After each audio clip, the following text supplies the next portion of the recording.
Guys, क्या आप लोग जानते हैं कि बॉलीवुड की इस साल जितनी भी फिल्में आई हैं उनमें से उनकी आधी भी हिट नहीं हो पाई हैं और कुछ फिल्में तो इतने बड़े बड़े बजट की आई थी लेकिन क्या निकला, अपने बजट का आधा भी नहीं कमा पाई। और उनमें फिल्में कोई छोटे मोटे स्टार्स की मूवी नहीं थी, बड़े बड़े स्टार्स की भी, बोलो जुबा केसरी वालों की भी मूवी आई थी लेकिन वो भी विमल की तरह थूक दी गई ऑडियंस के द्वारा। लेकिन वहीं पर कन्नड़ा इंडस्ट्री की तरफ से जो मूवीज आती हैं सिर्फ 4 हिंदी में डब होकर, जिसमें पहली आती है केजीएफ चैप्टर 2, दूसरी आती है विक्रांत रोना, तीसरी आती है अपनी 777 चार्ली और चौथी आती है कंटारा। और कंटारा को तो मैं कहना चाहूंगा कि एक्सीडेंटली हिंदी में रिलीज कर दिया गया और ये मूवी चुपके से आई और बॉलीवुड की सारी दूध मलाई चट करके जाने वाली है। अब भी बॉलीवुड के पास अब तो कुछ भी इस साल तो नहीं बचा। अब अगले साल पठानी शायद आकर कुछ कर पाए, लेकिन वो एक अलग मामला है। हम एक अलग मामले की बात करने वाले हैं कि इस साल ऐसा क्या हुआ कि कंतारा, 777 चार्ली, विक्रांत रोना और केजीएफ चैप्टर 2 जैसी मूवी जो हिंदी में बनी भी नहीं थी, हिंदी में उनकी शूटिंग तक नहीं हुई थी, वे हिंदी में डब की जाती हैं और उनको रिलीज किया जाता है हिंदी बेल्ट में और वो मूवी झक्कास तरीके से हिट हो जाती है। सो गाइस, ऐसा क्या हो रहा है कि बॉलीवुड के इतने बड़े बड़े स्टार आते हैं लेकिन अपनी फिल्म फ्लॉप करवा कर बैठ जाते हैं, लेकिन वहीं पर ऋषभ शेट्टी, जिनको कि मेरे हिसाब से तो हिंदी बेल्ट में बहुत कम लोग जानते होंगे, उनकी मूवी आती है कंटारा और वो पेल देती है बॉलीवुड की एक एक फिल्म को। यहाँ तक कि थैंक गॉड, राम सेतु, इतनी बड़ी बड़ी बजट की फिल्में आती हैं। हाँ, बड़ा बजट भाई, बड़ा बजट कुछ नहीं था इनका, ये तो सिर्फ और सिर्फ अक्षय कुमार और अजय देवगन की फीस थी। अच्छा, ऐसा था। तो गाइस, फ्लॉप होने का सबसे पहला कारण आता है फिल्मों में प्रोडक्टिविटी के नाम पर बिल्कुल वाहियात चीजें परोसी जाती हैं ऑडियंस के सामने। सिर्फ और सिर्फ बड़े बड़े स्टार्स की फीस को भरकर प्रोड्यूसर अपनी फिल्म को चलाना चाहते हैं। स्टोरी पर, राइटर पर, वीएफएक्स पर, सिनेमेटोग्राफी पर, यहाँ तक कि फिल्म के डायलॉग्स पर और तो और फिल्म के डायरेक्टर पर भी पैसा नहीं खर्च किया जाता। फिल्म का डायरेक्टर भी किसी डांसर को रख लेते हैं, किसी को भी रख लेते हैं, डायरेक्टर का कोई काम नहीं होता, सिर्फ और सिर्फ एक्टर को लाना चाहते हैं। वहीं पर साउथ की फिल्मों में डायरेक्टर एक बहुत बड़ा मेजर रोल निभाते हैं अपनी फिल्मों में। आप चाहे विक्रम ले ले, आप चाहे 777 चार्ली ले ले, आप चाहे कंतारा ले ले, आप चाहे विक्रांत रोना ले ले, चाहे आप ले ले केजीएफ चैप्टर 2, सबके डायरेक्टर उठाकर देख लो आप, एक से बढ़कर एक डायरेक्टर हैं। इंडियन सिनेमा को बहुत बड़ी ऊंचाइयों पर ले जाने वाले डायरेक्टर हैं। लेकिन वहीं पर अगर हम बात करें अपनी बॉलीवुड की फिल्मों की, तो डायरेक्टर कौन आते हैं? अरे क्या नाम है उस डांसर का? रेमो डिसूजा। अच्छा, एक और डांसर है जो फिल्में डायरेक्ट करता है, क्या नाम है उसका?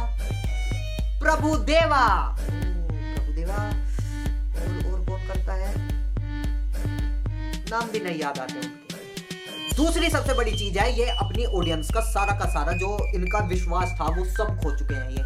अब इनकी फिल्मों को कोई नहीं देखना चाहता, इनकी फिल्मों को कोई भी नहीं देखना चाहता। वहीं पर साउथ की फिल्में लोगों के मन को जीत रही हैं। वह जहां पर लोग उनकी फिल्मों की मजाक उड़ाते थे पहले, लेकिन अब जो उन्होंने अपना बूम लिया है, जो अब वो उठ के आ रही हैं ऊपर, उसकी वजह से उनको लोग पसंद कर रहे हैं। आपको मैं एक वाकया बताना चाहूंगा। जब मैं थिएटर से आ रहा था कंटारा को देखकर, तब मुझे एक आदमी मिला। उसने मुझसे कहा कि भाई, तूने इससे पहले जो कन्नड़ा की मूवी आई है वो देखी है? मैंने कहा भाई कौन सी? उसने कहा मुझसे 777 चार्ली।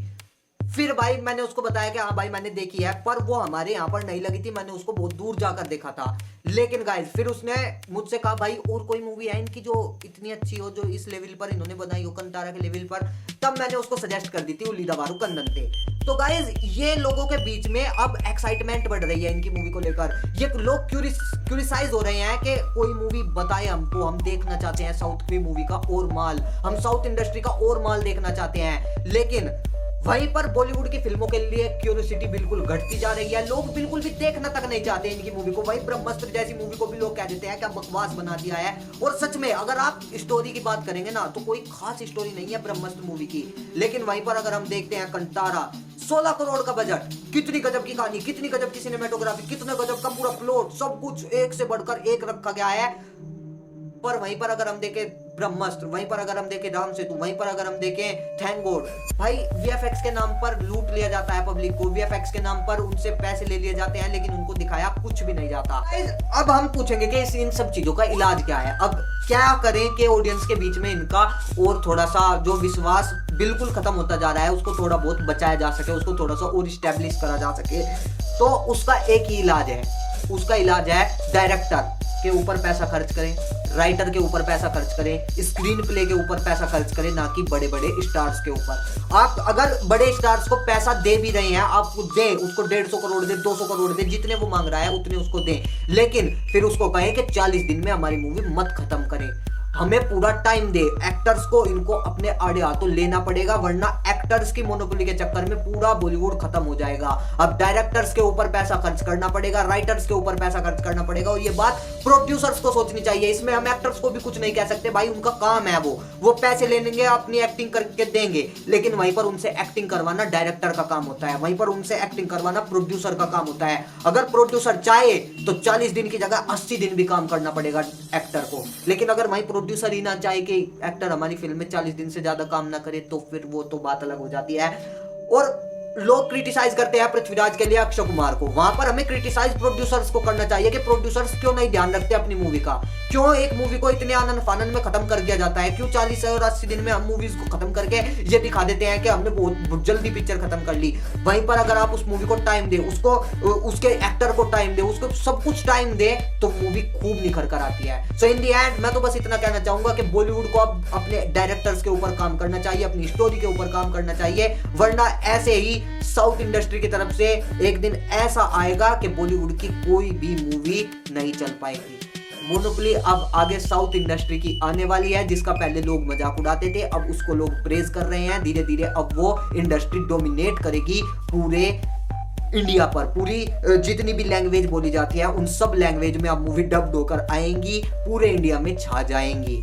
और अगर आरआरआर ऑस्कर जीत जाती है तो ये बहुत बड़ा तमाचा होगा बॉलीवुड इंडस्ट्री के ऊपर के पिछले इतने सालों में तुम एक मूवी को ऑस्कर नहीं जीता पाए, लेकिन पिछले 2 से 3 साल में ही साउथ इंडस्ट्री ने ऐसा बूम लिया है कि अपनी मूवी को ऑस्कर तक जितवा दिया।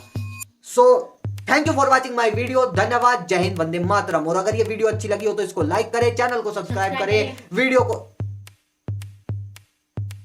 कैमरामैन भी कह रहा है, बेचारा बैठ गया है, बहुत दुखी होकर वीडियो बनाता है गाइस।